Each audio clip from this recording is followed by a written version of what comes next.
Fête de l'Assomption de la Très Sainte Vierge Marie. Un livre apocryphe attribué à saint Jean l'Évangéliste nous apprend les circonstances de l'Assomption de la Bienheureuse Vierge Marie. Tandis que les apôtres parcouraient les différentes parties du monde pour y prêcher, la Bienheureuse Vierge resta, dit-on, dans une maison près de la montagne de Sion. Elle visita, tant qu'elle vécut, avec une grande dévotion tous les endroits qui lui rappelaient son Fils, comme les lieux témoins de son baptême, de son jeûne, de sa prière, de sa passion, de sa sépulture, de sa résurrection et de son ascension. Et, d'après saint Épiphane, elle survécut de 24 ans à l'ascension de son Fils. Il rapporte donc que la Sainte Vierge était âgée de 14 ans quand elle conçut Jésus-Christ, qu'elle le mit au monde à 15, et qu'elle vécut avec lui 33 ans, et 24 autres après la mort de Jésus-Christ. D'après cela, elle avait 72 ans quand elle mourut. Toutefois, ce qu'on lit ailleurs paraît plus probable, savoir qu'elle survécut de 12 ans à son fils et qu'elle était sexagénaire lors de son Assomption, puisque les apôtres employèrent 12 ans à prêcher dans la Judée et les pays d'alentour, selon le récit de l'histoire ecclésiastique.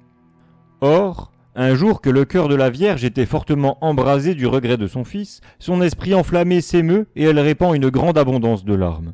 Comme elle ne pouvait facilement se consoler de la perte de ce fils, qui lui avait été soustrait pour un temps, voici que lui apparut, environné d'une grande lumière, un ange qui la salua en ces termes, avec révérence, comme la mère du Seigneur.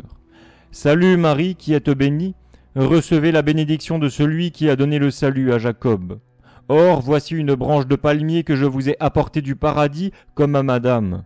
Vous la ferez porter devant le cercueil, car dans 3 jours vous serez enlevé de votre corps. Votre fils attend sa révérende mère. » Marie lui répondit : « Si j'ai trouvé grâce devant vos yeux, je vous conjure de daigner me révéler votre nom. Mais ce que je demande plus instamment encore, c'est que mes fils et frères, les apôtres, soient réunis autour de moi, afin de les voir des yeux du corps, avant que je meure, et d'être ensevelis par eux, après que j'aurai rendu en leur présence mon esprit au Seigneur. Il est encore une autre chose que je réclame avec instance, c'est que mon âme, en sortant du corps, ne voit aucun mauvais esprit et que pas une des puissances de Satan ne se présente sur mon passage. » L'ange lui dit : « Pourquoi, ô dame, désirez-vous savoir mon nom qui est admirable et grand ? Quant aux apôtres, ils viendront tous et seront réunis auprès de vous, ils feront de magnifiques funérailles lors de votre trépas qui aura lieu en leur présence.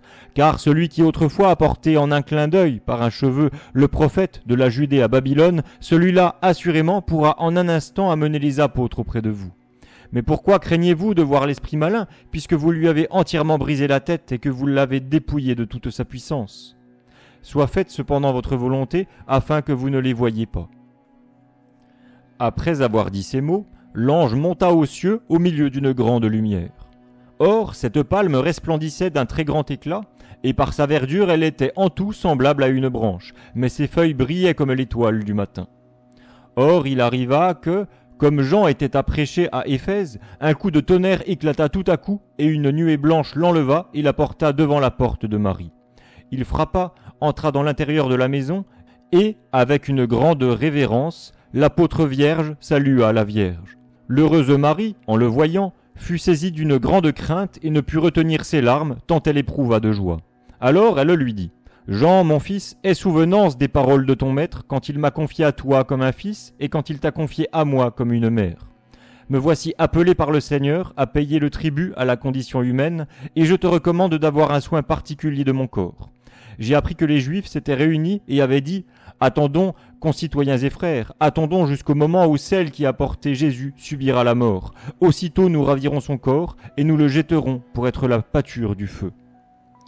Tu feras porter alors cette palme devant mon cercueil lorsque vous porterez mon corps au tombeau. » Et Jean dit : « Oh, plût à Dieu que tous les apôtres mes frères fussent ici, afin de pouvoir célébrer convenablement vos obsèques et vous rendre les honneurs dont vous êtes dignes. » Pendant qu'il parlait ainsi, tous les apôtres sont enlevés sur des nuées des endroits où ils prêchaient et sont déposés devant la porte de Marie. En se voyant réunis tous au même lieu, ils étaient remplis d'admiration. « Quelle est, se disait-il, la cause pour laquelle le Seigneur nous a rassemblés ici en même temps ?» Alors Jean sortit et vint les trouver pour les prévenir que leur dame allait trépasser. Puis il ajouta : « Mes frères, quand elle sera morte, que personne ne la pleure, de crainte que le peuple témoin de cela ne se trouble et dise : voyez comme ils craignent la mort, ces hommes qui prêchent aux autres la résurrection. » Denis, disciple de saint Paul, raconte les mêmes faits dans son livre des noms divins. Il dit qu'à la mort de la Vierge, les apôtres furent réunis et y assistèrent ensemble. Ensuite, que chacun d'eux fit un discours en l'honneur de Jésus-Christ et de la Vierge. Et voici comme il s'exprime en parlant à Timothée. « Tu as appris que nous, et beaucoup de saints qui sont nos frères, nous nous réunîmes pour voir le corps qui a produit la vie et porté Dieu. Or se trouvaient là Jacques, le frère du Seigneur, et Pierre, coryphée et chef suprême des théologiens. Ensuite il parut convenable que toutes les hiérarchies célébrassent, chacune selon son pouvoir, la bonté toute puissante de Dieu qui s'était revêtue de notre infirmité. Quand donc la bienheureuse Marie eut vu tous les apôtres rassemblés, elle bénit le Seigneur et s'assit au milieu d'eux, après qu'on eut allumé des lampes et des flambeaux. Or, vers la 3e heure de la nuit, Jésus arriva avec les anges, l'assemblée des patriarches, la troupe des martyrs, l'armée des confesseurs et les chœurs des vierges. Tous se rangent devant le trône de la Vierge et chantent à l'envi de doux cantiques. On apprend dans le livre attribué à saint Jean quelles ont été les funérailles qui furent alors célébrées. Jésus commença le premier et dit « Venez, vous que j'ai choisis, et je vous placerai sur mon trône parce que j'ai désiré votre beauté. » Et Marie répondit « Mon cœur est prêt, Seigneur, mon cœur est prêt. » Alors tous ceux qui étaient venus avec Jésus entonnèrent ces paroles avec douceur. C'est elle qui a conservé sa couche pure et sans tache, elle recevra la récompense qui appartient aux âmes saintes.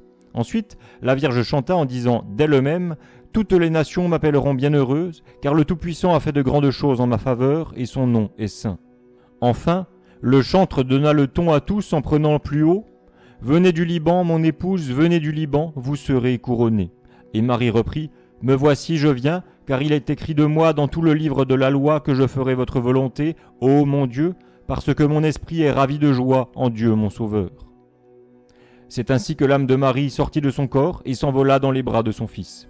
Elle fut affranchie de la douleur de la chair, comme elle avait été exempte de la corruption. Et le Seigneur dit aux apôtres, « Portez le corps de la Vierge Mère dans la vallée de Josaphat, et renfermez-le dans un sépulcre neuf que vous y trouverez. Après quoi, pendant 3 jours, vous m'attendrez jusqu'à ce que je vienne. » Aussitôt les fleurs des roses l'environnèrent, c'était l'assemblée des martyrs. Puis les lys des vallées, qui sont les compagnies des anges, des confesseurs et des vierges.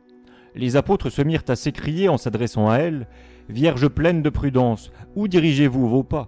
Souvenez-vous de nous, ô Notre-Dame. » Alors les cœurs de ceux qui étaient restés au ciel, en entendant le concert de ceux qui montaient, furent remplis d'admiration et s'avancèrent à leur rencontre, à la vue de leur roi, portant dans ses bras l'âme d'une femme qui s'appuyait sur lui. Ils furent stupéfaits et se mirent à crier. « Quelle est celle-ci qui monte au désert, remplie de délices, appuyée sur son bien-aimé ?» Ceux qui l'accompagnaient leur répondirent. « C'est celle qui est belle au-dessus des filles de Jérusalem. Vous l'avez déjà vue pleine de charité et d'amour. » Ainsi fut-elle reçue toute pleine de joie dans le ciel et placée à la droite de son Fils sur un trône de gloire. Quant aux apôtres, ils virent son âme éclatant d'une telle blancheur qu'aucune langue humaine ne le pourrait raconter. 3 vierges qui se trouvaient là dépouillèrent le corps de Marie pour le laver. Aussitôt, ce corps resplendit d'une si grande clarté qu'on pouvait bien le toucher, mais qu'il était impossible de le voir. Cette lumière brilla jusqu'à ce que le corps eût été entièrement lavé par les vierges. Alors les apôtres prirent ce saint corps avec révérence et le placèrent sur un brancard. Et Jean dit à Pierre, « Pierre, vous porterez cette palme devant le brancard, car le Seigneur vous a mis à notre tête et vous a ordonné le pasteur et le prince de ses brebis. » Pierre lui répondit, « C'est plutôt à vous à la porter. Vous avez été élue vierge par le Seigneur, et il est digne que celui qui est vierge porte la palme d'une vierge. Vous avez eu l'honneur de reposer sur la poitrine du Seigneur, et vous y avez puisé plus que les autres des torrents de sagesse et de grâce. Il paraît juste qu'ayant reçu plus de dons du Fils, vous rendiez plus d'honneur à la Vierge. Vous donc devez porter cette palme de lumière aux obsèques de la sainteté, puisque vous vous êtes enivrés à la coupe de la lumière, de la source de l'éternelle clarté. Pour moi, je porterai ce saint corps avec le brancard, et nos autres frères, qui seront alentour, célébreront la gloire de Dieu. » Alors, Paul dit, « Et moi qui suis le plus petit d'entre vous, je le porterai avec vous. » C'est pourquoi Pierre et Paul enlevèrent la bière. Pierre se mit à chanter « Israël sorti de l'Égypte, Alléluia ». Puis les autres apôtres continuèrent ce chant doucement. Or le Seigneur enveloppa d'un nuage le brancard et les apôtres, en sorte qu'on ne voyait rien, seulement on les entendait chanter. Des anges aussi unirent leur voix à celle des apôtres et remplirent toute la terre d'une mélodie pleine de suavité. Tous les habitants furent réveillés par ces doux sons et cette mélodie. Ils se précipitèrent hors de la ville en demandant avec empressement ce qu'il y avait. Les uns dirent « Ce sont les disciples de Jésus qui portent Marie décédée. » c'est autour d'elle qu'ils chantent cette mélodie que vous entendez. Aussitôt ils courent aux armes et s'excitent les uns les autres en disant « Venez, tuons tous les disciples et livrons au feu ce corps qui a porté ce séducteur. » Or le prince des prêtres, en voyant cela, fut stupéfait et il dit avec colère « Voici le tabernacle de celui qui a jeté le trouble parmi nous et dans notre race. Quelle gloire il reçoit en ce moment !» Or, en parlant ainsi, il leva les mains vers le lit funèbre avec la volonté de le renverser et de le jeter par terre. Mais aussitôt ses mains se séchèrent et s'attachèrent au brancard, en sorte qu'il y était suspendu, il poussait des hurlements lamentables, tant ses douleurs étaient atroces. Le reste du peuple fut frappé d'aveuglement par les anges qui étaient dans la nuée. Quant au prince des prêtres, il criait en disant « Saint Pierre, ne m'abandonnez pas dans la tribulation où je me trouve, mais je vous en conjure, priez pour moi, car vous devez vous rappeler qu'autrefois je vous suis venu en aide et que je vous ai excusé lors de l'accusation de la servante. » Pierre lui répondit « Nous sommes retenus par les funérailles de Notre-Dame et nous ne pouvons nous occuper de votre guérison. Néanmoins, si vous vouliez croire en notre Seigneur Jésus-Christ et en celle qu'il a engendrée et qu'il a portée, j'ai lieu d'espérer que vous pourriez être guéri de suite. » Il répondit « Je crois que le Seigneur Jésus est vraiment le Fils de Dieu et que voilà sa très sainte mère. » À l'instant, ses mains se détachèrent du cercueil, cependant ses bras restaient desséchés et la douleur violente ne disparaissait pas. Alors Pierre lui dit « Baisez le cercueil et dites « Je crois en Dieu, Jésus-Christ, que celle-ci a porté dans ses entrailles tout en restant vierge après l'enfantement. » Quand il l'eut fait, il fut incontinent guéri.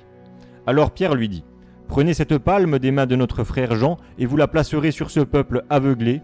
Quiconque voudra croire recouvrera la vue, mais celui qui ne voudra pas croire ne verra plus jamais. » Or, les apôtres qui portaient Marie la mirent dans le tombeau autour duquel ils s'assirent, ainsi que le Seigneur l'avait ordonné. Le troisième jour, Jésus arriva avec une multitude d'anges et les salua en disant « La paix soit avec vous. » Ils répondirent « Gloire à vous, ô Dieu qui seul faites des prodiges étonnants. » Et le Seigneur dit aux apôtres « Quelle grâce et quel honneur vous semble-t-il que je doive conférer aujourd'hui à ma mère ?» « Il paraît juste, Seigneur, répondirent-ils, à vos serviteurs que, comme vous qui régnez dans les siècles, après avoir vaincu la mort, vous ressuscitiez, ô Jésus, le corps de votre mère, et que vous le placiez à votre droite pour l'éternité. » Et il l'octroya. Alors l'archange Michel se présenta aussitôt et présenta l'âme de Marie devant le Seigneur.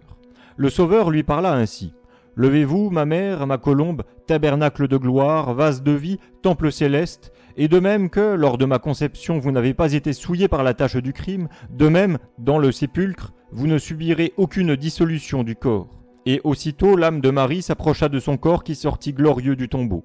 Ce fut ainsi qu'elle fut enlevée au palais céleste dans la compagnie d'une multitude d'anges. Or, Thomas n'était pas là, et quand il vint, il ne voulut pas croire, quand tout à coup tomba de l'air la ceinture qui entourait la Sainte Vierge. Il la reçut tout entière, afin qu'il comprît ainsi qu'elle était montée tout entière au ciel. Voici pour le récit de l'Assomption. Ce qui vient d'être raconté est apocryphe en tout point. Et voici ce qu'en dit saint Jérôme dans sa lettre, ou autrement dit son discours à Paul et à Eustochium.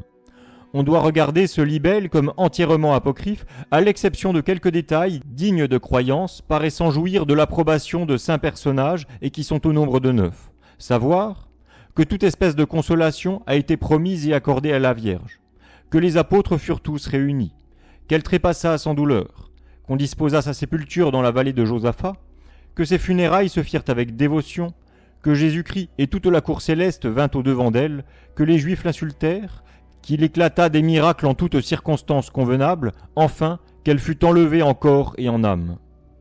Mais il y a dans ce récit beaucoup de circonstances controuvées et qui s'éloignent de la vérité, comme par exemple l'absence et l'incrédulité de saint Thomas, et autres semblables qu'il faut rejeter et taire.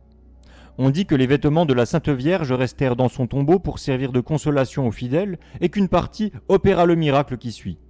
Lors du siège de la ville de Chartres par un général normand, l'évêque de cette ville attacha à une lance en forme de drapeau la tunique de la Sainte Vierge qui s'y conserve et suivi de tout le peuple, il s'avança sans crainte contre l'ennemi.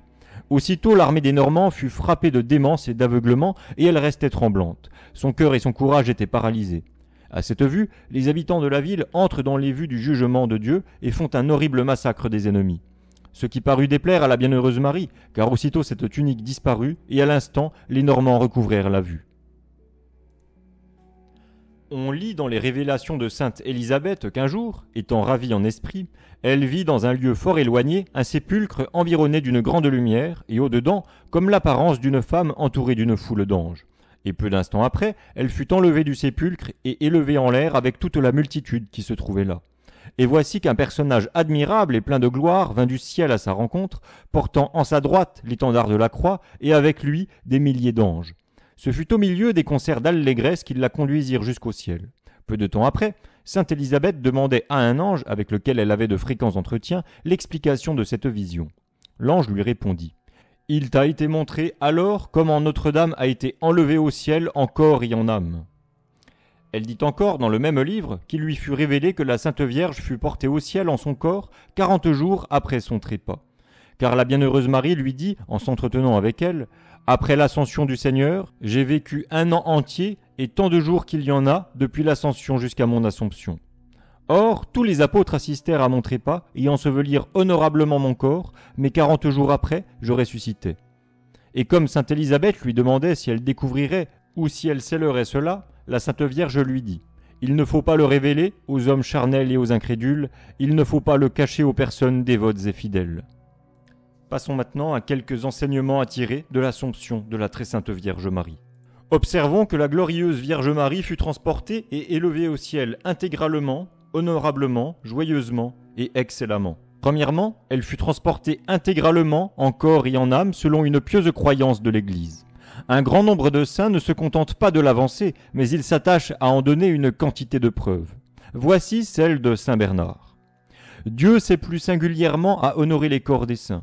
Ainsi, il a rendu les dépouilles de saint Pierre et de saint Jacques tellement vénérables, et il les a décorés d'honneurs si étonnants qu'il a choisi, pour leur rendre des hommages, un lieu vers lequel accourt le monde entier. Si donc on disait que le corps de Marie fut sur la terre sans que la dévotion des fidèles s'y portât avec affluence, et que ce lieu ne jouit d'aucun honneur, on pourrait croire que Jésus-Christ ne se serait point intéressé à la gloire de sa mère quand il honore ainsi sur la terre les corps des autres saints.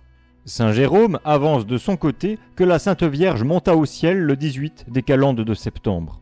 Quant à l'Assomption corporelle de Marie, il dit que l'Église se contente de rester en suspens sans se prononcer.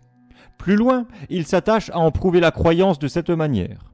S'il en est qui disent que, dans ceux dont la résurrection a coïncidé avec celle de Jésus-Christ, la résurrection soit accomplie pour toujours à leur égard, et s'il en est un certain nombre qui croient que Saint Jean, le gardien de la Sainte Vierge, jouisse du bonheur du ciel avec Jésus-Christ, et dans sa chair qui a été glorifiée, à plus forte raison doit-on le croire de la mère du Sauveur ? Car celui qui a dit « Honore ton père et ta mère » et qui a dit encore « Je ne suis pas venu détruire la loi mais l'accomplir », celui-là certainement a honoré sa mère et ce n'est pas pour nous le sujet du nombre de doutes. Saint Augustin ne l'affirme pas seulement, mais il en donne 3 preuves. La première, c'est que la chair de Jésus-Christ et celle de la Vierge ne font qu'une. Puisque, dit-il, la nature humaine est condamnée à la pourriture et au ver, et que d'ailleurs Jésus-Christ ne fut pas exposé à cet outrage, la nature de Marie en est donc exempte, car dans elle, Jésus-Christ a pris la sienne. La seconde raison qu'il en donne est tirée de la dignité de son corps. C'est, dit-il, le trône de Dieu, le nid nuptial du Seigneur, le tabernacle de Jésus-Christ doit être où il est lui-même. Il est plus digne de conserver ce trésor dans le ciel que sur la terre.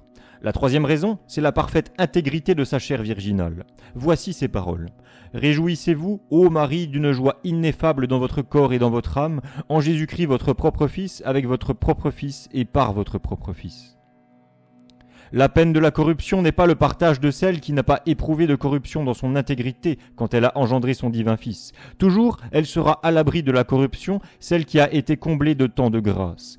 Il faut qu'elle vive dans toute l'intégrité de sa nature, celle qui a mis au monde l'auteur de la perfection et de la plénitude dans la vie. Il faut qu'elle demeure auprès de lui, qu'elle a porté dans ses entrailles. Il faut qu'elle soit à côté de celui qu'elle a engendré, qu'elle a réchauffé, qu'elle a nourri. C'est Marie, c'est la mère de Dieu, c'est la nourrice, c'est la servante de Dieu. Je n'oserais penser autrement, et ce serait présomption de ma part de dire autre chose. Un poète élégant s'en exprime comme il suit. Elle monte au ciel, la Vierge Mère, la Vierge de Jessé, c'est avec son corps et pour l'éternité qu'elle s'élève jusqu'à celui qui est. Ce qui donne en latin « Scandit ad aethera virgo puerpera, virgula Jesse non sine corpore, sed sine tempore tendit ad esse. » Secondement, la Vierge Marie fut transportée au ciel au milieu de la joie.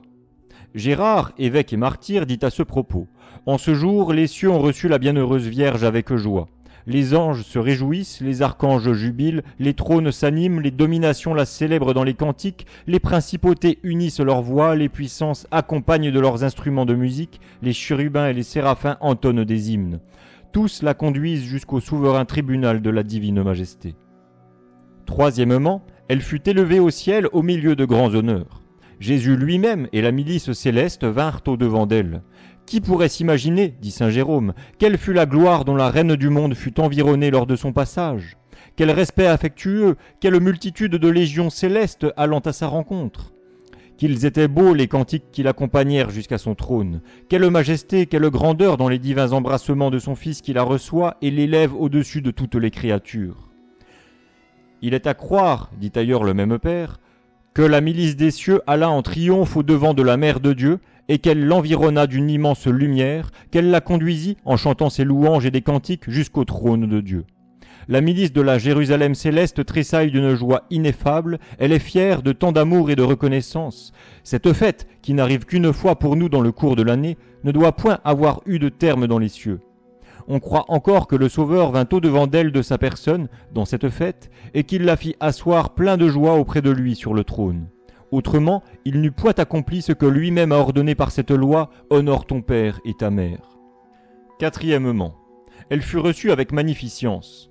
C'est le jour, dit saint Jérôme, où la mère sans souillure, la Vierge s'avança jusqu'à son trône élevé, où elle s'assit glorieuse auprès de Jésus-Christ. Voici comment le bienheureux Gérard montre en ses homélies à quel degré de gloire et d'honneur elle fut élevée. Notre Seigneur Jésus-Christ a pu seul l'agrandir, comme il l'a fait pour qu'elle reçût de la majesté elle-même la louange et l'honneur à toujours. Elle est environnée des chœurs angéliques, entourée des troupes archangéliques, accompagnée des trônes, plein d'allégresse, au milieu de l'enthousiasme des dominations. Les principautés la vénèrent, les puissances lui applaudissent, elle est honorée par les vertus, chantée par les chérubins et louée par les hymnes des séraphins. La très ineffable Trinité lui applaudit elle-même avec des transports qui n'ont point de fin, et la grâce dont elle l'inonde tout entière fait que tous ne pensent qu'à cette reine. L'illustre compagnie des apôtres l'élève au-dessus de toute louange, la multitude des martyrs est toute suppliante autour d'une si grande maîtresse, l'innombrable armée des confesseurs lui adresse des chants magnifiques, le chœur des vierges aux vêtements blancs célèbre sa gloire avec des accents ineffables. L'enfer lui-même hurle de rage et les démons insolents l'acclament. Passons maintenant à quelques miracles ou faits miraculeux liés à l'Assomption et à l'intercession de la Très Sainte Vierge Marie. Un clerc, très dévot à la Vierge Marie, voulait pour ainsi dire consoler Notre-Dame au sujet des 5 plaies de notre Seigneur Jésus-Christ, en lui adressant tous les jours cette prière. « Réjouissez-vous, Mère de Dieu, Vierge Immaculée. Réjouissez-vous, puisqu'un ange vous apporte la joie. Réjouissez-vous, puisque vous avez enfanté la clarté de la lumière éternelle.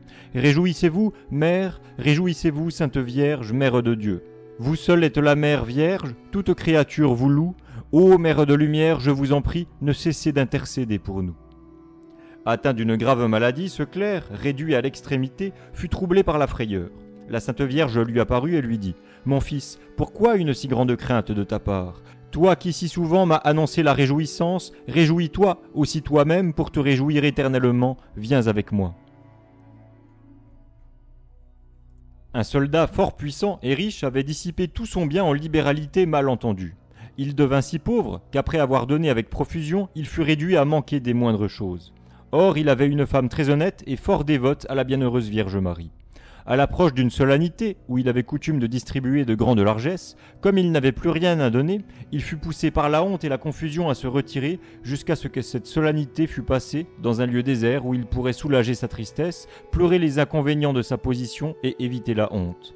Tout à coup paraît un cheval fougueux sur lequel était monté un homme terrible qui s'approche de lui et lui demande le motif d'une tristesse si profonde. Le soldat, lui ayant fait le récit détaillé de tout ce qui lui était arrivé, le cavalier lui dit « Si tu veux te soumettre à un léger acte d'obéissance, tu auras de la gloire et des richesses en plus grande abondance que par le passé. » Il promet au prince des ténèbres d'exécuter volontiers ce qu'il lui commandera, pourvu qu'il accomplisse à son égard ce qu'il a promis lui-même.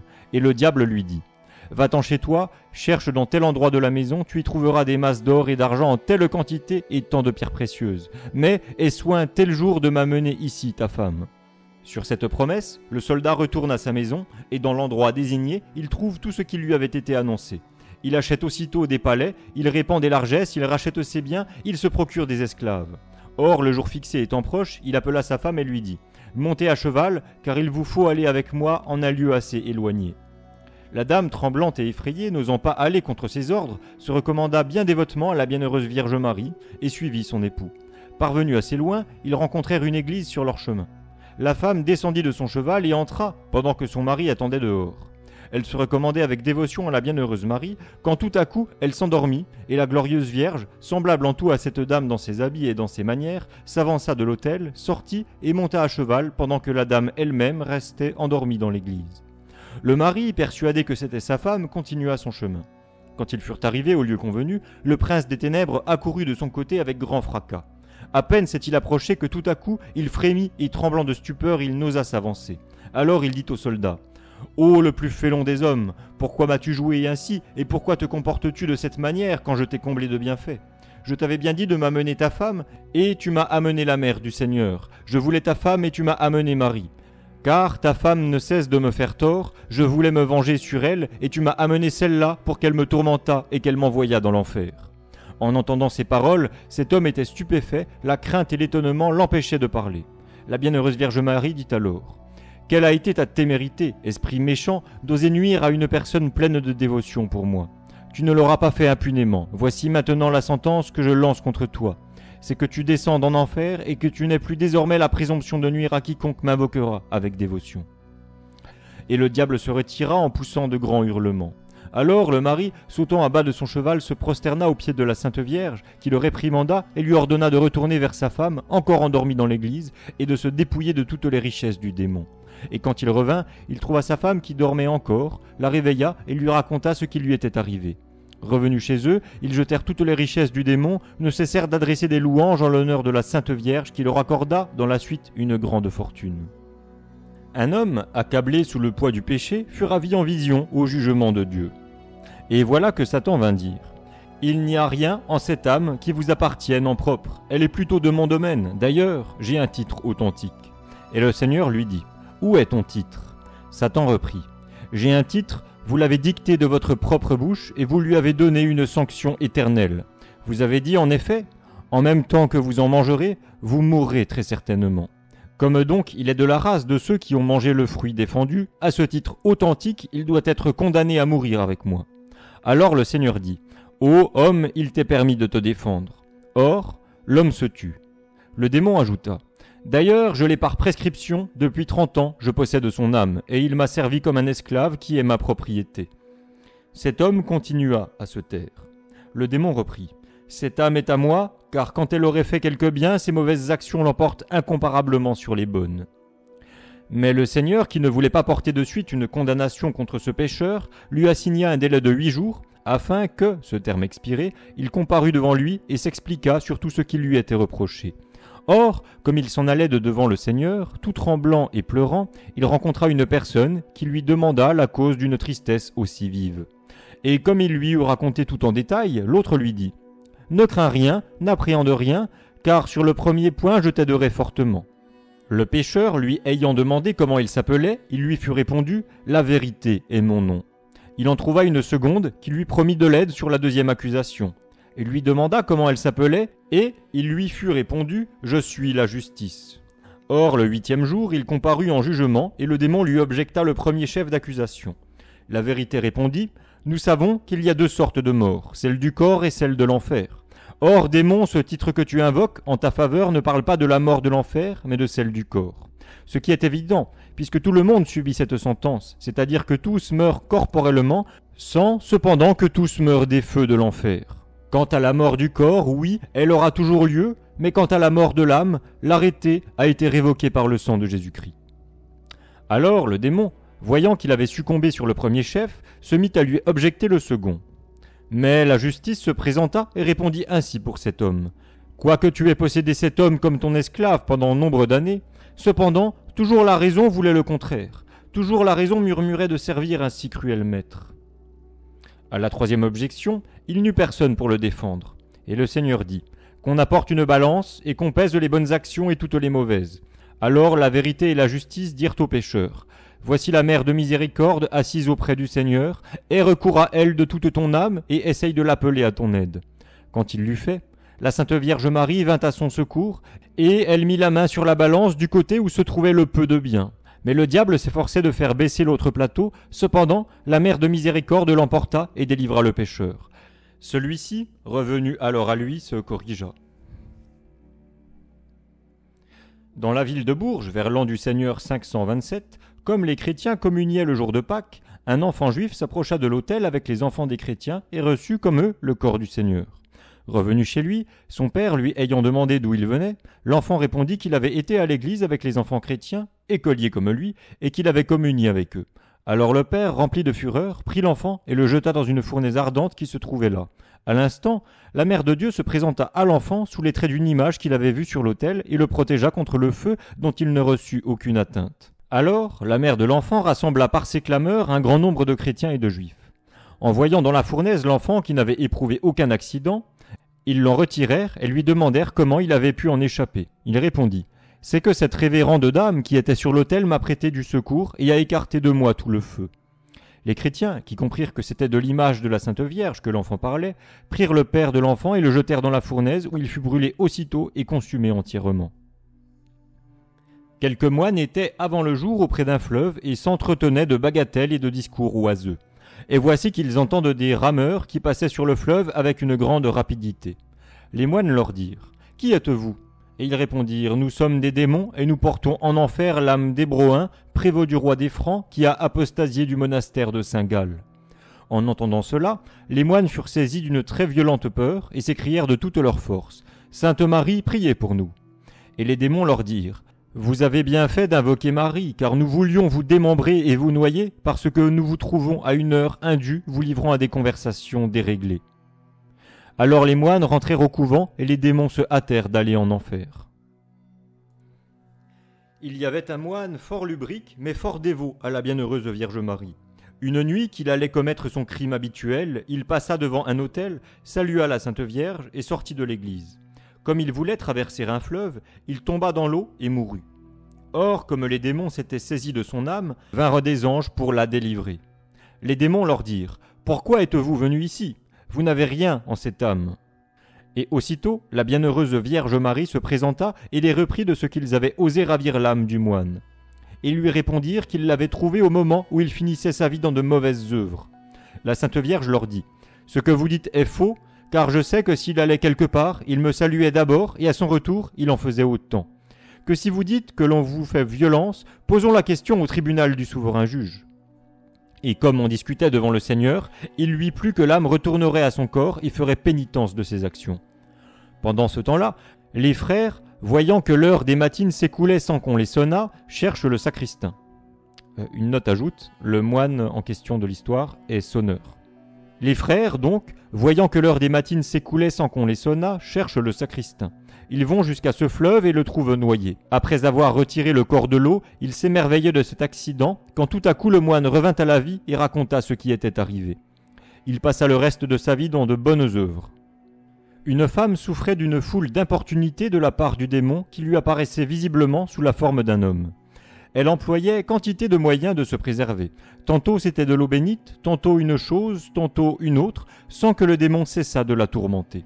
Un saint homme lui conseilla, quand le démon s'approcherait d'elle, de lever les mains et de crier aussitôt « Sancta Maria, adiuvame » « Sainte Marie, aidez-moi » Et quand elle l'eut fait, le diable, comme s'il eût été frappé d'une pierre, s'arrêta effrayé.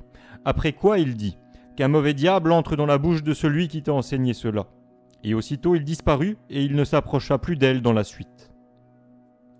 Quelques éléments sur le mode de l'Assomption de la Sainte Vierge Marie. Le mode de l'Assomption de la Très Sainte Vierge Marie est rapporté dans un sermon compilé de divers écrits des saints qu'on lit solennellement dans plusieurs églises et où l'on trouve ce qui suit. Tout ce que j'ai pu rencontrer dans les écrits des saints-pères du monde entier touchant le vénérable trépas de la Mère de Dieu, j'ai pris soin d'en faire mémoire en son honneur. Saint Côme, surnommé Vestitor, rapporte ces choses qu'il a apprises par une relation certaine de la bouche des descendants de ceux qui en ont été les témoins. Il faut en tenir compte. Voici ces paroles. Quand Jésus-Christ eut décidé de faire venir auprès de soi la mère de la vie, il lui fit annoncer par l'ange, qui lui avait déjà envoyé, comment elle devait s'endormir, de crainte que la mort survenant inopinément ne lui apportât quelque trouble. Une note dans le texte ajoute On s'est servi depuis les premiers siècles de l'Église, tant chez les latins que chez les grecs, de l'expression dormitio pour signifier le trépas, et même la fête de l'Assomption de la Sainte Vierge. On donna encore à ce jour le nom de depositio, pausatio, transitus.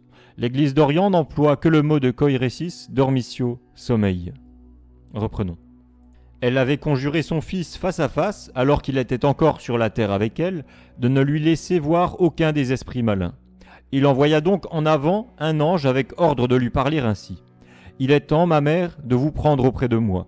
De même que vous avez rempli la terre de joie, de même vous devez réjouir le ciel. Rendez agréables les demeures de mon Père, consolez les esprits de mes saints, ne vous troublez pas de quitter un monde corruptible avec toutes ses vaines convoitises, puisque vous devez habiter le palais céleste. Ô ma mère, que votre séparation de la chair ne vous effraie pas, puisque vous êtes appelée à une vie qui n'aura pas de fin, à une joie sans bornes, au repos de la paix, à un genre de vie sûr, à un repos qui n'aura aucun terme, à une lumière inaccessible, à un jour qui n'aura pas de soir, à une gloire inénarrable, à moi-même votre Fils, le Créateur de l'univers. Car je suis la vie éternelle, l'amour incomparable, la demeure ineffable, la lumière sans ombre, la bonté inestimable. Rendez sans crainte à la terre ce qui lui appartient. Jamais personne ne vous ravira de ma main, puisque la terre, dans toute son étendue, est en ma main. Donnez-moi votre corps, parce que j'ai mis ma divinité dans votre sein. La mort ne tirera aucune gloire de vous, parce que vous avez engendré la vie. L'obscurité ne vous enveloppera point de ses ombres, parce que vous avez mis au monde la lumière. Vous ne subirez ni meurtrissure, ni brisure, car vous avez mérité d'être le vaisseau qui m'a reçu. Venez à celui qui est né de vous, afin de recevoir la récompense qui vous est due pour l'avoir porté dans votre sein, pour l'avoir nourri de votre lait. Venez habiter avec votre Fils unique, hâtez-vous de vous réunir à lui.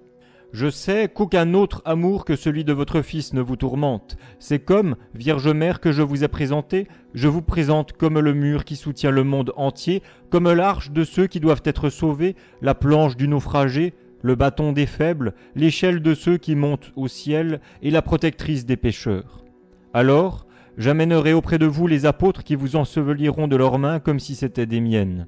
Il convient, en effet, que les enfants de ma lumière spirituelle, auxquels j'ai donné le Saint-Esprit, ensevelissent votre corps et me remplacent à vos admirables funérailles. » Après ce récit, l'ange donne pour gage à la Vierge une palme cueillie dans le paradis afin de la rendre assurée de sa victoire contre la corruption de la mort. Il y ajoute des vêtements funèbres, ensuite il regagne le ciel d'où il était venu. La bienheureuse Vierge Marie convoqua ses amis et ses parents et leur dit « Je vous apprends qu'aujourd'hui je dois quitter la vie temporelle. Il faut donc veiller, car au trépas de tout le monde viennent auprès du lit du mourant la vertu divine des anges et les esprits malins. » À ces mots, tous se mirent à pleurer et à dire « Vous craignez, vous, la présence des esprits, quand vous avez été digne d'être la mère de l'auteur de toutes choses, quand vous avez engendré celui qui a dépouillé l'enfer, quand vous avez mérité d'avoir un trône préparé au-dessus des chérubins et des séraphins. Que ferons-nous donc, nous autres? Comment fuirons-nous » Il y avait là une multitude de femmes qui pleuraient et lui demandaient de ne pas les laisser orphelines. Alors la Sainte Vierge leur dit pour les consoler « Si, vous qui êtes les mères d'enfants soumis à la corruption, vous ne pouvez supporter d'en être séparés pour un peu de temps, comment donc moi, qui suis mère et vierge, ne désirerais-je pas d'aller trouver mon fils, le Fils unique de Dieu le Père? Si chacune de vous, quand elle a perdu quelqu'un de ses fils, se console en celui qui survit ou dans celui qui doit naître, moi, qui n'ai que ce fils et qui reste pur, comment ne me hâterais-je pas de mettre fin à mes angoisses en allant à lui qui est la vie de tous? Or, pendant que ceci se passait, Saint Jean arrive et s'informe de ce qui a lieu. Quand la Vierge lui eut annoncé son départ pour le ciel, il se prosterna par terre et s'écria en pleurant « Que sommes-nous, Seigneur, puisque vous nous réservez de si grandes tribulations? Pourquoi plutôt ne m'avez-vous pas dépouillé de mon corps? J'aurais mieux aimé être enseveli par la mère de mon Seigneur que d'être obligé d'assister à ses funérailles. » Alors la Sainte Vierge le mena tout en pleurs dans sa chambre et lui montra la palme et les vêtements. Après quoi, elle s'assit sur le lit qui avait été préparé pour sa sépulture. Et voici qu'on entend un violent coup de tonnerre, un tourbillon semblable à une nuée blanche se forme, et les apôtres sont déposés, comme la pluie qui tombe, devant la porte de la maison de la Sainte Vierge. Ils s'étonnent de ce qui arrive, mais Saint Jean vient à eux et leur révèle ce qui a été annoncé par l'ange à la Sainte Vierge. Comme ils pleuraient tous, Saint Jean les consola. Ils essuyèrent donc leurs larmes, entrèrent, et après avoir salué la bienheureuse Vierge avec respect, ils l'adorèrent. Et elle dit « Salut les enfants de mon Fils unique. Après avoir écouté le récit qu'ils lui firent de leur arrivée, elle leur manifesta tout. Les apôtres lui dirent : c'est en tournant nos regards vers vous, très honorable Vierge, comme vers notre Maître lui-même et notre Seigneur, que nous nous consolions. C'était là notre seule ressource d'espérer que nous vous avions pour médiatrice auprès de Dieu. Après qu'elle eut salué Paul en l'appelant par son nom, celui-ci lui dit : je vous salue, reine de ma consolation. Car bien que je n'ai pas vu Jésus-Christ dans sa chair, cependant, quand je vous vois, je suis consolé comme si je le voyais lui-même. Jusqu'à ce jour, je prêchais aux nations que vous aviez engendré Dieu. Maintenant, j'enseignerai que vous êtes allés à lui. Après quoi, la Sainte Vierge montra ce que l'ange lui avait apporté et les avertit de ne point éteindre les lampes jusqu'à après son trépas. Il y avait là 120 vierges occupées à la servir. Après quoi, elle revêtit ses vêtements funèbres et en disant adieu à tous, elle place son corps sur son lit pour mourir. Saint Pierre était placé à la tête, Saint Jean à ses pieds, les autres apôtres autour du lit, adressant des louanges à la Mère de Dieu. Alors Saint Pierre prit la parole en ces termes : réjouissez-vous, épouse du lit céleste, candélabre à 3 branches de la lumière éclatante, par qui a été manifestée la clarté éternelle. Saint Germain, archevêque de Constantinople, atteste aussi que les apôtres se rassemblèrent pour le sommeil de la très sainte Vierge quand il dit : ô Sainte Mère de Dieu, quoique vous ayez été soumise à la mort que ne saurait éviter aucune créature humaine, cependant, votre œil qui nous garde ne s'assoupira point ni ne s'endormira point, car votre trépas n'eut pas lieu sans témoin et votre sommeil est certain. Le ciel raconte la gloire de ceux qui chantèrent sur votre dépouille, la terre rend hommage à la véracité, les nuages proclament les hommages que vous en avez reçus.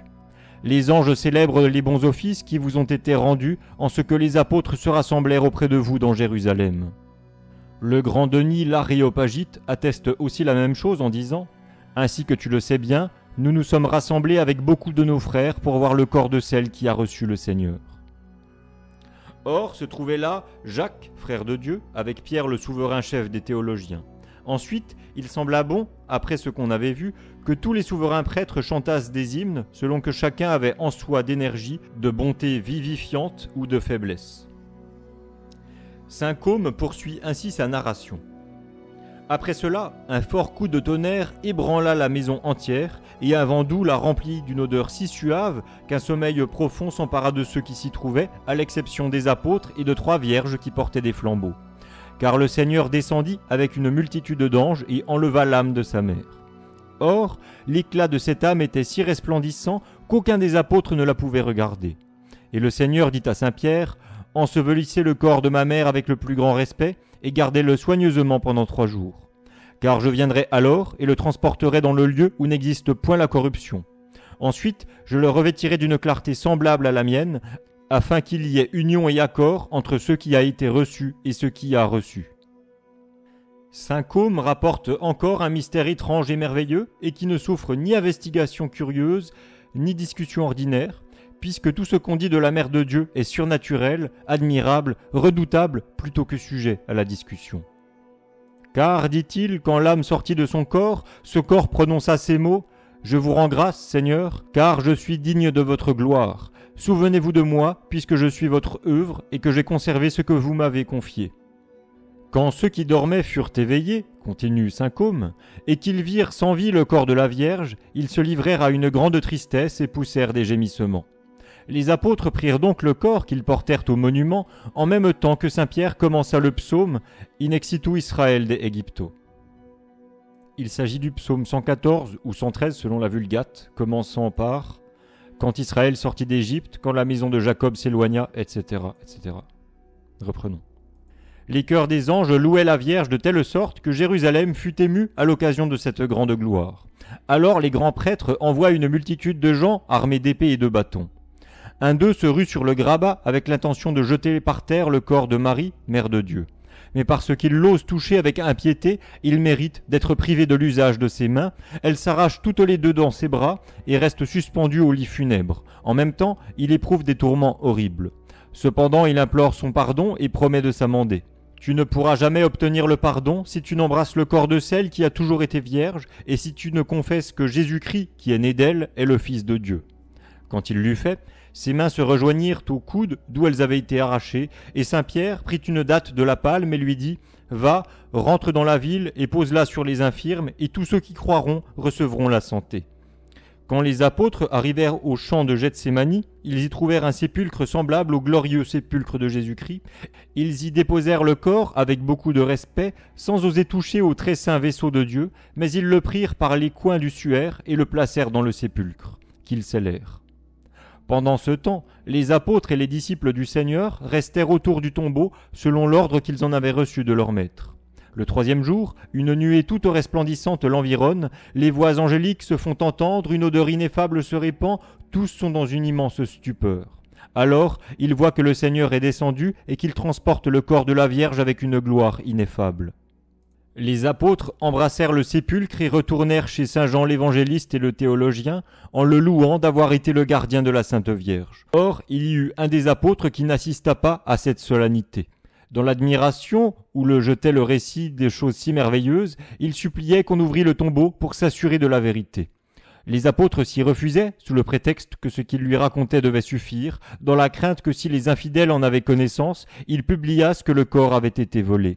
Mais l'apôtre contristé disait « Pourquoi me privez-vous de partager un trésor qui nous est commun, quand je suis autant que vous ?» Enfin, ils ouvrirent le tombeau, où ils ne trouvèrent pas de corps, mais seulement les vêtements et le suaire. Au livre 3, chapitre 40 de l'histoire Eutymiata, Saint Germain, archevêque de Constantinople, dit avoir découvert, et le grand Damascène l'atteste comme lui, que, du temps de l'empereur Marcien, l'impératrice Pulchérie, de sainte mémoire, après avoir fait bâtir beaucoup d'églises, en éleva entre autres une admirable auprès des Blachernes, en l'honneur de la Sainte Vierge. Elle convoqua Juvénal, archevêque de Jérusalem, et d'autres évêques de la Palestine, qui restaient alors dans la capitale pour le concile qui se tint à Chalcédoine, et leur dit « Nous avons appris que le corps de la très sainte Vierge fut enterré dans le champ de Gethsémani. Nous voulons donc, pour garder cette ville, y transporter ce corps avec un respect convenable. » Or, comme Juvénal lui eut répondu que ce corps, d'après ce qu'il en avait appris dans les anciennes histoires, avait été transporté dans la gloire et qu'il n'était resté dans le tombeau que les vêtements avec le suaire, le même Juvénal envoya ces vêtements, où ils sont placés avec honneur dans l'église dont on vient de parler. Et que personne ne pense que j'ai forgé ce récit à l'aide de mon imagination, mais j'ai raconté ce que j'ai connu par l'enseignement et d'après les recherches de ceux qui ont appris ces faits de leurs devanciers, par une tradition digne de toute créance. Ce qui est rapporté jusqu'ici se trouve dans le discours dont il a été question plus haut. Or, saint Jean Damascène, grec d'origine, raconte plusieurs circonstances merveilleuses au sujet de la très sainte Assomption de la Sainte Vierge. Il dit donc dans ses sermons « Aujourd'hui, la très sainte Vierge est transportée dans le nid nuptial du ciel. Aujourd'hui, cette arche sainte et vivante, qui a porté en soi celui qui l'a créée, est placée dans un temple que n'a pas construit la main des hommes. Aujourd'hui, la très sainte colombe pleine d'innocence et de simplicité s'est envolée de l'arche, c'est-à-dire de ce corps qui a reçu Dieu. Elle a trouvé où poser les pieds. Aujourd'hui, l'Immaculée Vierge, que n'ont pas souillé les passions terrestres, mais au contraire qui a été instruite par les intelligences célestes, ne s'en est pas allée dans la terre, mais appelée à juste raison un ciel animé, elle habite dans les tabernacles célestes. Bien que votre bienheureuse âme soit séparée d'après la loi de la nature de votre glorieux corps, et que ce corps soit confié à la sépulture, cependant il ne reste pas la propriété de la mort, et il n'est pas dissous par la corruption. Car dans celle qui a enfanté, la virginité est restée intacte. Dans celle qui meurt, le corps reste toujours indissoluble, et il passe à une meilleure et plus sainte vie. La mort ne le détruit pas, car il doit même durer éternellement. De même que ce soleil éclatant, qui verse la lumière, paraît s'éclipser un instant quand il est caché par un corps sublunaire, sans pourtant perdre rien de sa lumière intarissable, de même, vous, fontaine de vraie lumière, trésor inépuisable de vie, quoique condamnés à subir la mort corporelle pour un court espace de temps, vous versez cependant sur nous avec abondance la clarté d'une lumière qui ne s'altère jamais. De là vient que votre sommeil ne doit pas recevoir le nom de mort, mais de passage, de retraite, ou mieux encore, d'arrivée. En quittant votre corps, vous arrivez au ciel. Les anges et les archanges viennent au-devant de vous, les esprits immondes redoutent votre ascension. Bienheureuse Vierge, vous n'avez pas été enlevée au ciel comme Élie. Vous n'êtes pas monté comme Paul jusqu'au 3e ciel, mais vous avez atteint au trône royal de votre Fils. On bénit la mort des autres saints parce qu'elle démontre qu'ils sont heureux, mais cela n'existe pas chez vous. Ni votre mort, ni votre béatitude, ni votre trépas, ni votre départ, pas même votre retraite n'ajoute rien à la sécurité de votre bonheur. Car vous êtes le principe, le moyen et la fin de tous les biens que ne saurait comprendre l'intelligence de l'homme. Votre sécurité, votre avancement réel, votre conception surnaturelle s'expliquent. Vous êtes l'habitation de Dieu. Aussi, avez-vous dit avec vérité que ce n'est pas à dater de votre mort, mais du moment de votre conception que toutes les générations vous béniraient. La mort ne vous a pas rendue heureuse, mais vous-même, vous avez ennobli la mort. Nonobstant la tristesse qui l'accompagne, vous l'avez changée en joie. En effet, si Dieu a dit « De crainte que le premier homme n'étend de la main et ne cueille du fruit de l'arbre de vie et qu'il ne vive pour toujours, comment celle qui a porté la vie elle-même, la vie qui n'a pas eu de commencement, la vie qui n'aura point de fin, comment ne vivrait-elle point dans le siècle qui doit durer toujours ? Dieu, autrefois, a chassé du paradis les auteurs du genre humain, endormis dans la mort du péché, ensevelis dans les profondeurs de la désobéissance, et qui déjà étaient gâtés par l'infection du péché. Il les a exilés. Mais aujourd'hui, celle qui a apporté la vie à tout le genre humain, qui a donné des preuves de son obéissance à Dieu, le Père, qui a chassé toutes les impressions du vice, comment le paradis ne la recevrait-il pas ? Comment le ciel joyeux ne lui ouvrirait-il pas ses portes ? Ève a prêté l'oreille au serpent, elle a avalé la coupe empoisonnée, elle se laisse allécher par la volupté, elle enfante dans la douleur, elle est condamnée avec Adam. Mais celle qui est véritablement bienheureuse, qui prêta l'oreille à la voix de Dieu, qui fut remplie du Saint-Esprit, qui porta la miséricorde du Père en son sein, qui conçut sans l'entremise de l'homme, qui enfanta sans douleur, comment la mort en fera-t-elle sa proie ? Comment la corruption osera-t-elle quelque chose sur un corps qui a porté la vie elle-même ? Le Damascène dit encore dans ses sermons « Il est vrai que, dispersés par toute la terre et occupés à pécher des hommes, jetant le filet de la parole pour les amener hors des ténèbres où ils étaient ensevelis à la table céleste et aux noces solennelles du Père, les apôtres furent rassemblés et réunis par l'ordre de Dieu et furent apportés des confins du monde à Jérusalem, enveloppés dans une nuée comme dans un filet. En ce moment, nos premiers parents, Adam et Ève, s'écrient « Venez à nous, ô sacrée et salutaire nourriture, vous avez comblé notre joie. » De son côté, la compagnie des saints qui se trouvait corporellement présente disait « Demeurez avec nous, vous êtes notre consolation. Ne nous laissez pas orphelins, vous êtes notre soutien dans nos travaux, notre rafraîchissement dans nos fatigues. C'est notre gloire de vivre ou de mourir avec vous, car la vie n'est rien pour nous si nous sommes privés de votre présence. » Je pense que ce furent ces paroles ou d'autres semblables que les apôtres exprimaient au milieu des sanglots de tous ceux qui composaient l'assemblée. Marie, se tournant vers son fils, « Soyez vous-même, lui dit-elle, le consolateur de ceux qu'il vous a plu appeler vos frères, et qui sont dans la douleur à cause de mon départ, et ajoutez bénédiction sur bénédiction à l'imposition des mains que je vais faire sur eux. » Ensuite, elle étendit les mains et bénit le collège des fidèles, puis elle ajouta « Seigneur, je remets mon esprit entre vos mains, recevez mon âme qui vous est si chère et que j'ai conservée pure. C'est à vous et non à la terre que je confie mon corps. Conservez-le entier puisqu'il vous a plu l'habiter. Transportez-moi auprès de vous, afin que là où vous êtes, vous, le fruit de mes entrailles, j'y sois et j'y habite avec vous. » Ce fut alors que les fidèles entendirent ces paroles. « Levez-vous, venez, ô ma bien-aimée, ô la plus belle des femmes, vous êtes belle, mon amie, et il n'y a pas de tache en vous. » En entendant ces paroles, la Vierge recommande son esprit aux soins de son Fils. Alors les apôtres répandent des torrents de larmes et couvrent de baisers le tabernacle du Seigneur. Le contact de ce sacré corps les remplit de bénédiction et de sainteté. Les maladies disparaissent, les démons s'enfuient, l'air et le ciel sont sanctifiés par la présence de son esprit qui s'élève. La terre l'est à son tour parce que son corps y est déposé, comme aussi l'eau par l'ablution de son corps. En effet, ce corps sacré est lavé dans une eau très limpide qui n'a pu le nettoyer, mais qui en a été sanctifié.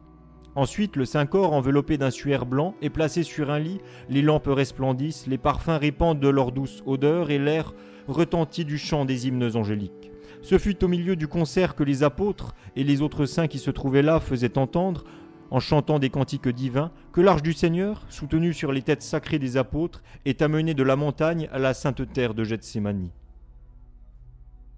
Les anges la précèdent et la suivent, les autres étendent des voiles sur le précieux corps, toute l'église l'accompagne. Il s'y trouva aussi des Juifs endurcis par le vieux levain de la méchanceté.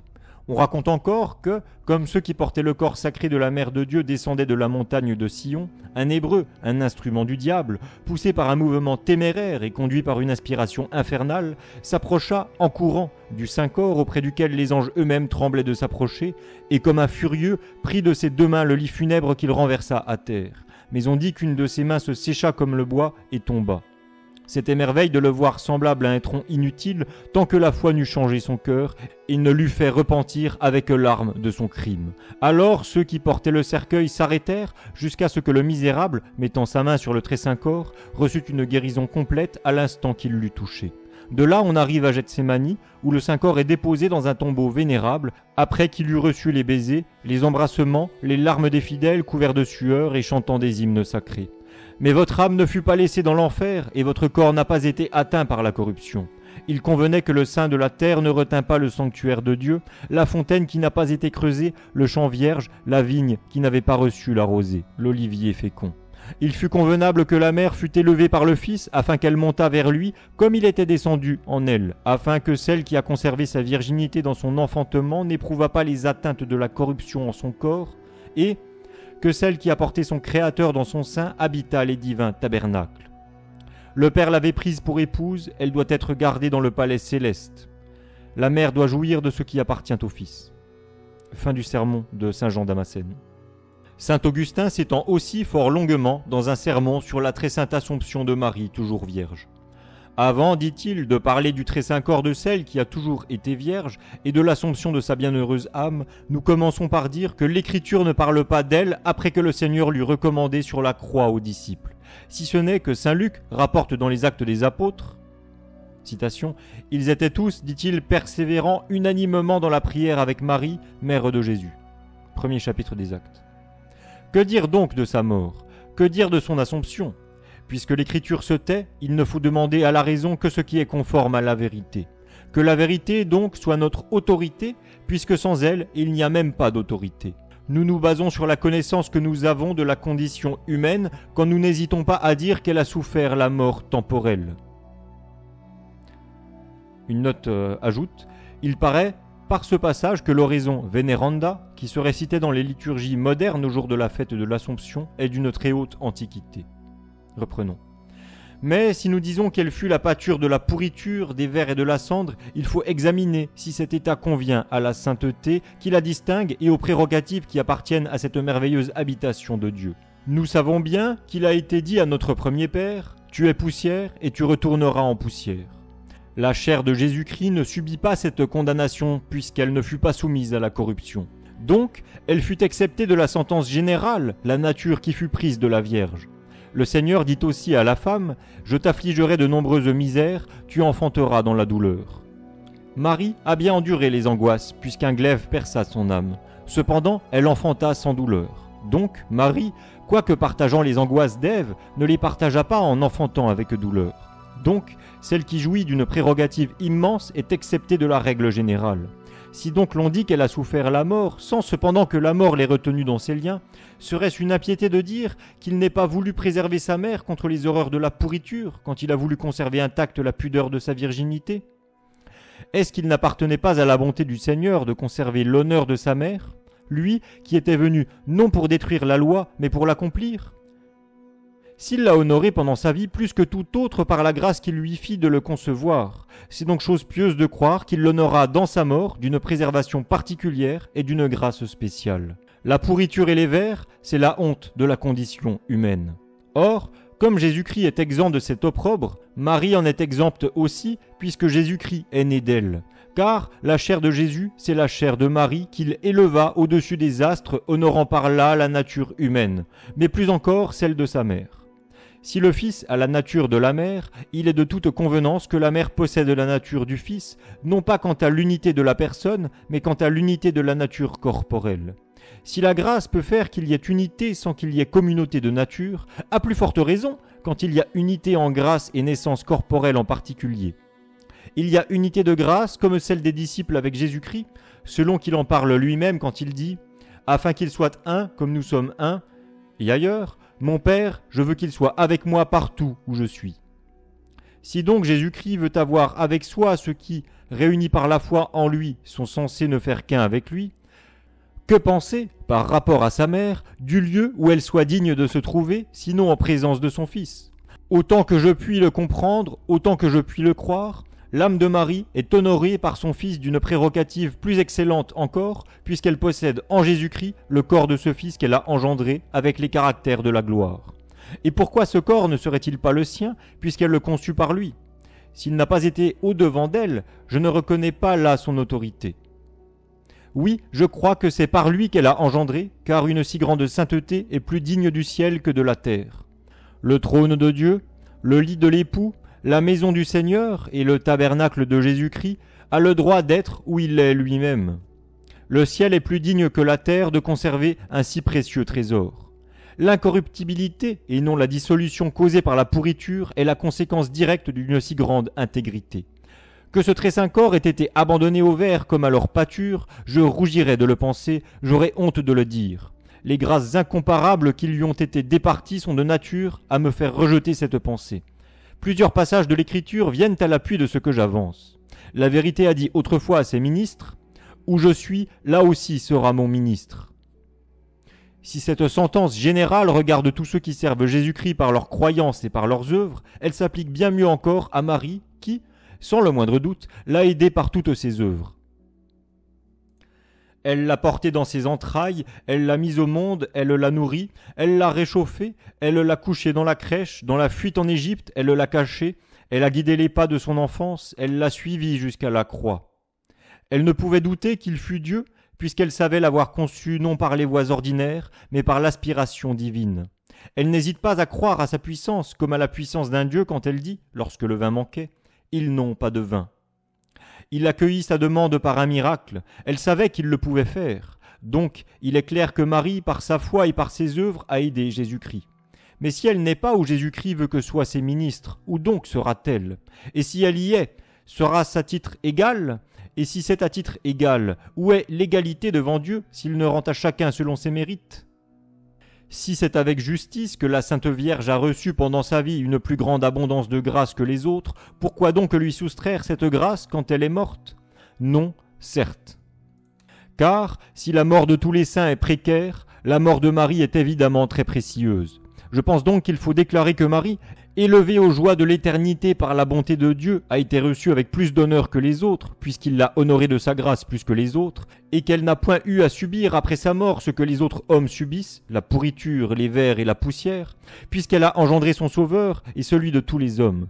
Si la divine volonté a daigné conserver intacts au milieu des flammes les vêtements des enfants, pourquoi ne garderait-elle pas, dans sa propre mère, ce qu'il a gardé dans les vêtements des autres? La miséricorde seule a voulu conserver vivant Jonas dans le ventre de la baleine, et la grâce ne conservera pas Marie contre la corruption?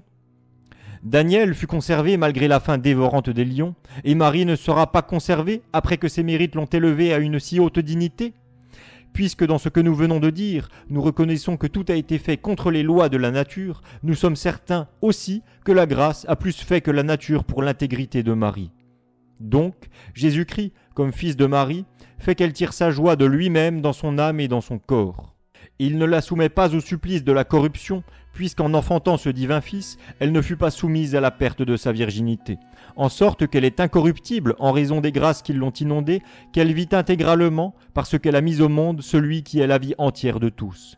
Ô Jésus, si j'ai parlé comme je l'ai dû, approuvez-moi, vous et les vôtres. Si j'ai parlé autrement que je ne le dois, je vous en conjure, vous et les vôtres, pardonnez-moi. Fin de ce sermon de saint Augustin. Voilà, cette vie des saints selon la légende dorée pour le jour de l'Assomption était un peu longue. Nous espérons que cela vous a plu. Rappelons aussi que ce jour de la fête de l'Assomption de la Très Sainte Vierge Marie était autrefois la fête nationale de la France. Sainte Marie, Mère de Dieu, priez pour nous. Que Dieu vous bénisse et vous garde.